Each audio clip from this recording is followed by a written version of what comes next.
Morning students, I am Payal from Vashisht Public School, Una. In our last lecture, we discussed the chapter Human Health and Disease, where we discussed many diseases, drug and alcohol abuse, and how we can prevent all these diseases and the excessive use of drugs. So today we will discuss a new chapter, that is strategies for enhancement in food production. अब इस chapter को जब हम continue करेंगे, start करेंगे, तो इस chapter में बहुत सारी चीज़ें हैं जो हम डिस्कस करेंगे। तो मैं सबसे पहले ये डिस्कस करना चाहूँगी कि किस तरह से वर्ल्ड में पॉपुलेशन बढ़ती जा रही है। जैसे जैसे पॉपुलेशन बढ़ती जा रही है, उनकी फूड की डिमांड वैसे ही इंक्रीज होती जा रही है। तो फूड की डिमांड को पूरा करने के लिए बहुत सी न्यू टेक्निक्स को अपनाया गया है। एनिमल हस्बेंड्री में या अदर टेक्निक्स में हमारी इम्प्रूवमेंट की गई है। बायोटेक्नोलॉजी में इसमें बहुत हेल्प करती है हमारी फूड प्रोडक्शन को इंक्रीज करने के लिए। तो सम टेक्नोलॉजीज हैं जिनको मैं बताती हूँ, जैसे कि हमारी embryo transfer technology, tissue culture technique, ये सारी जो है फूड प्रोडक्शन को इम्प्रूव करने में बहुत ही हेल्पफुल होती है।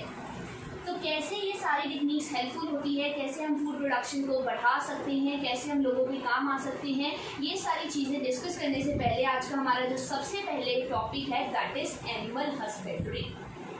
लाइफ स्टॉक का केयर एंड प्रेयर करना, किस तरह से हम उनको ढंग से रखेंगे, तभी क्या होगा, हम अपनी फूड प्रोडक्शन को इंक्रीज कर पाएंगे। तो एनिमल हस्बेंड्री एग्रीकल्चर प्रैक्टिस है जिसमें हम ब्रीडिंग करते हैं वो अपने लाइफ स्टॉक की ब्रीडिंग क्यों करते हैं, ताकि हम उनको इंक्रीज कर सकें कि किस तरह से हमारी फूड या कोई भी हमें प्रोडक्टिविटी इंक्रीज करनी है, वो उसको इंक्रीज करने में हमें हेल्प करती है।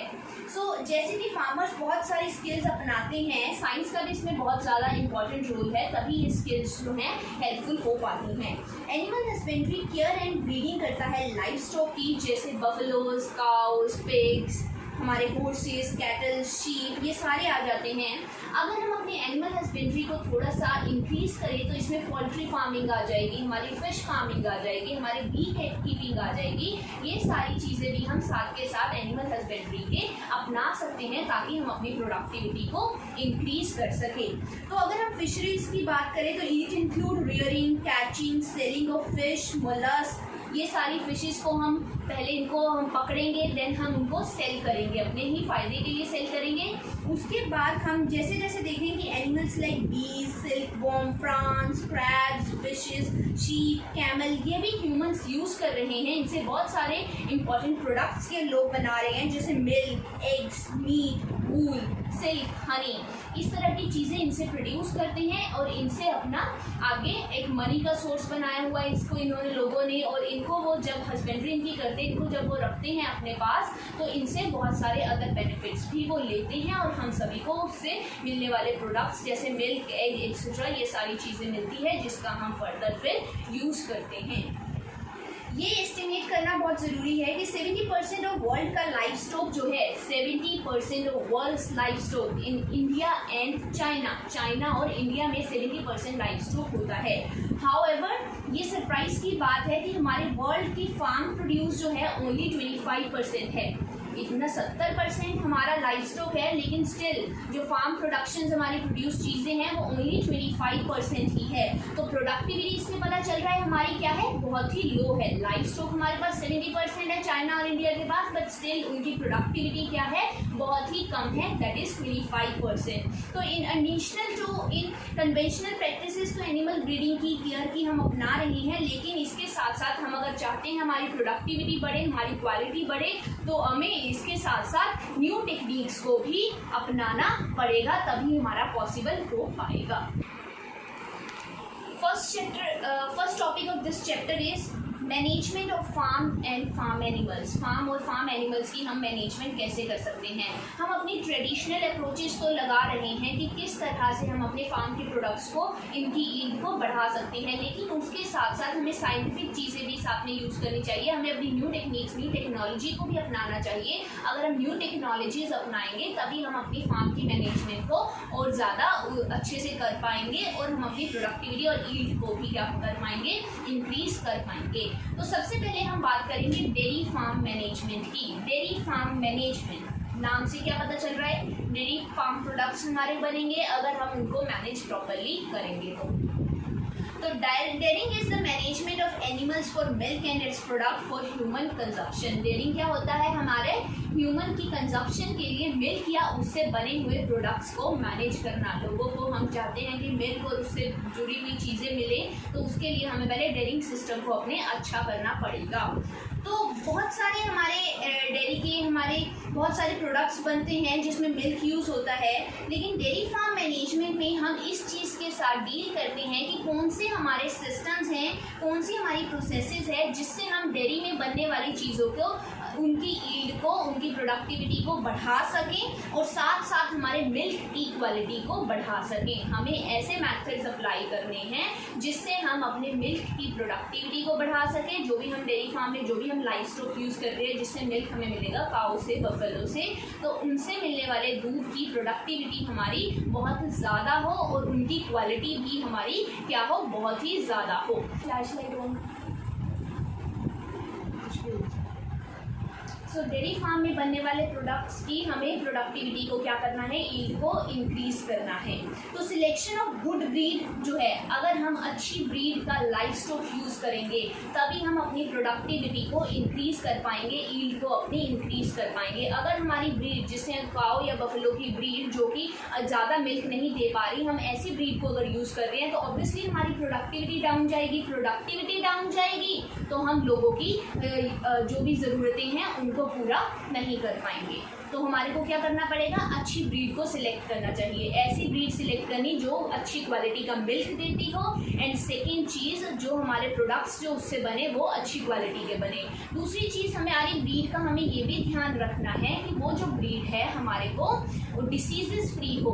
जो उससे मिल्क बन रहा है या मिल्क के प्रोडक्ट्स बन रहे हैं उस पर कोई डिसीजेज ना हो। अगर हमारी ब्रीड अच्छी क्वालिटी की नहीं होगी, उसको डिसीज़ लगा हुआ होगा, तो ऑब्वियसली उसके प्रोडक्ट्स भी हम यूज़ नहीं कर पाएंगे। इसके अलावा अगर हम चाहते हैं कि कैटल्स हमारी जो है वो हाई यील्ड दे, तो हमें उनका ध्यान भी रखना बहुत ज़रूरी है। तो उनका ध्यान हम तभी रख पाएंगे अगर हम उनको प्रॉपर हाउस, प्रॉपर शेड देंगे, adequate amount of water provide करेंगे, उनको डिसीज़ फ्री इन्वायरमेंट प्रोवाइड करेंगे, तभी हम ये सब कुछ पॉसिबल हो पाएगा। Feeding of cattle should be carried out in scientific manner. जो हम उसको फॉडर दे रहे हैं अपनी कैटल को, उसको भी हमें साइंटिफिक मैनर में देना है। जैसे कि हमने क्या करना है, जिस भी जगह पर वो हमारी रह रही है, हमारा कैटल जिस भी जगह पर रह रही है वहाँ पर हमें क्लेanलीनेस बनाए रखनी है, हमें साफ़ सफाई का ध्यान रखना है, हमें हाइजीन का उनके ध्यान रखना है ताकि उनको कोई डिसीज़ ना लग सके, और हमारी फॉडर की क्वांटिटी जो है या क्वालिटी जो है दोनों अच्छी होनी चाहिए, तभी वो अच्छा मिल्क दे पाएंगे। और जहाँ पर भी हमने बिसाइड हमारी क्लेanलीनेस और हाइजीन के अलावा हमारा जो मिल्क की स्टोरेज करनी है, ये चीज़ इंपॉर्टेंट है ध्यान रखने के लिए कि जहाँ पर भी हमारा मिल्क स्टोर करके रखना है हमें, या ट्रांसपोर्ट करना है मिल्क का और प्रोडक्ट का, वो भी हमें ध्यान पूर्वक करना पड़ेगा। अगर हम अच्छे से मिल्क के प्रोडक्ट्स को स्टोर करके नहीं रखेंगे, वो ख़राब हो जाएगा। जिस टाइम पे हमें सप्लाई करनी है हम अच्छा बर्तन यूज़ नहीं करेंगे, तब भी हमारे मिल्क जो है उसकी क्वालिटी पर उसका असर पड़ेगा। आजकल जो है बहुत सारे मैकेनिज्म न्यू बन चुके हैं जिससे डायरेक्टली कांटेक्ट हमारे कि जिस भी हमने जैसे भी जो भी प्रोड्यूस बनाए उससे डायरेक्ट कांटेक्ट में ना आए, हम साफ़ सुथरा प्रॉपर प्रोडक्ट्स बनाएं अपने और उनको प्रॉपरली स्टोर करके रखें। ये चीज़ इंश्योर करनी बहुत ज़रूरी है कि जिस जगह पर भी हमारी कैटल या लाइव स्टॉक रह रहा है हम उसका रेगुलर इंस्पेक्शन करें, हम टाइम टू टाइम वहाँ जाकर देखें, वहाँ कोई उनको गंद ना जहाँ पर फैला हुआ हो। या कई बार क्या होता है हमारी कैटल्स के ऊपर कोई बीज या फिर कोई मच्छर वगैरह अगर वहाँ पर आ रहे हैं तो हमें उस एरिया को साफ़ करना चाहिए ताकि हमारी डिसीज़ फ्री प्रोडक्शन हो सके। इसके अलावा हमें रेगुलर विजिट करवानी चाहिए वेटरनरी डॉक्टर्स की, ये भी बहुत ज़रूरी है। अगर हम रेगुलरली अगर हम विजिट नहीं करवाएंगे, वहाँ डॉक्टर्स नहीं आएंगे, तब क्या होगा हमारा, तब भी हमारे अगर कोई कैटल को प्रॉब्लम आ रही है तब भी वो हम उसको सॉल्व नहीं कर पाएंगे। तो ये चीज़ें बहुत ज़्यादा इंटरेस्टिंग है कि कैसे हम अपना डेयरी फार्म को मैनेज कर रहे हैं और कैसे उससे बनने वाले प्रोडक्ट्स को हम आगे मैनेज करके सप्लाई कर रहे हैं। Next topic is poultry farm management. पिछले टॉपिक में मैंने तुम्हें पढ़ाया कि किस तरह से डेयरी फार्म मैनेजमेंट करेंगे, मिल्क और उससे बनने वाले प्रोडक्ट्स को हम कैसे अपना साफ सुथरे ढंग से रखेंगे, उनकी मैनेजमेंट, उनकी हम ईल्ड को बढ़ा सकते हैं। अब हम डिस्कस करेंगे पोल्ट्री फार्म मैनेजमेंट। पोल्ट्री में हमारे क्या आ जाती हैं, डोमेस्टिकेटेड फाउल्स, बर्ड्स जो आ जाते हैं जिनसे हमें एग या फिर एग मिलता है, हम एग की बात करेंगे। इनमें हमारे चिकन्स, डक्स, टर्की, गीस, ये सारे हमारे पोल्ट्री फार्म मैनेजमेंट बनाते हैं। पोल्ट्री का मतलब यही नहीं है कि सिर्फ बर्ड से हमें मीट लेना है, बट हमें जैसे कि बर्ड से ही मीट नहीं लेना है, इनके अलावा अदर बर्ड्स या अदर जो कैटेगरी में पोल्ट्री के आते हैं उनसे भी हमें मीट लेना है, एग लेना है, उनसे बने हुए प्रोडक्ट्स लेने हैं।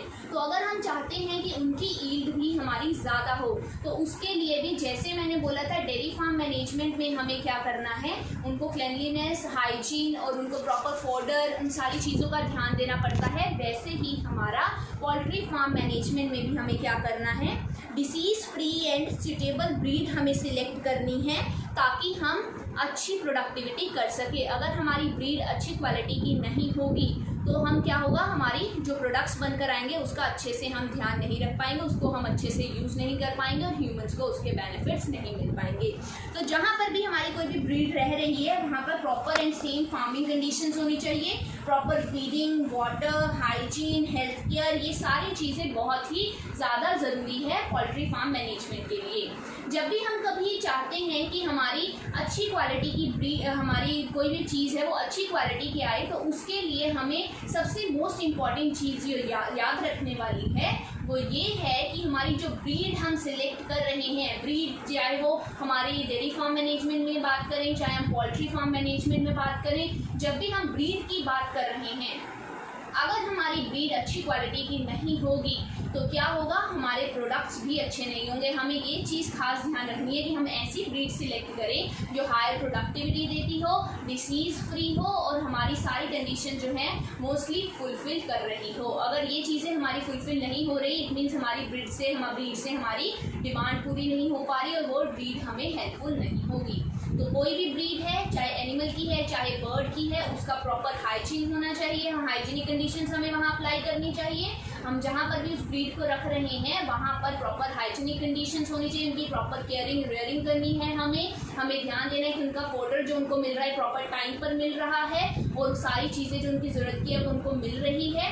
थर्ड चीज़ इसके अलावा हमें जो ध्यान रखनी है कि वेटनरी डॉक्टर से उनका प्रॉपर ट्रीटमेंट कराना बहुत ज़रूरी है, टाइम टू टाइम उनको दिखाना बहुत ज़रूरी है। अगर उनको कोई प्रॉब्लम आती है, कई बार हम लोगों को नहीं पता चलती, तो उनके डॉक्टर्स को फाइंड आउट करेंगे और हमारी ब्रीड जो है वो अच्छी क्वालिटी की हो पाएगी और हमारे जो भी एनिमल्स होंगे हम उनका ध्यान रख पाएंगे। So it was all about poultry and dairy farm management. तो आज का ये टॉपिक हमारा यहीं ख़त्म होता है। Thank you.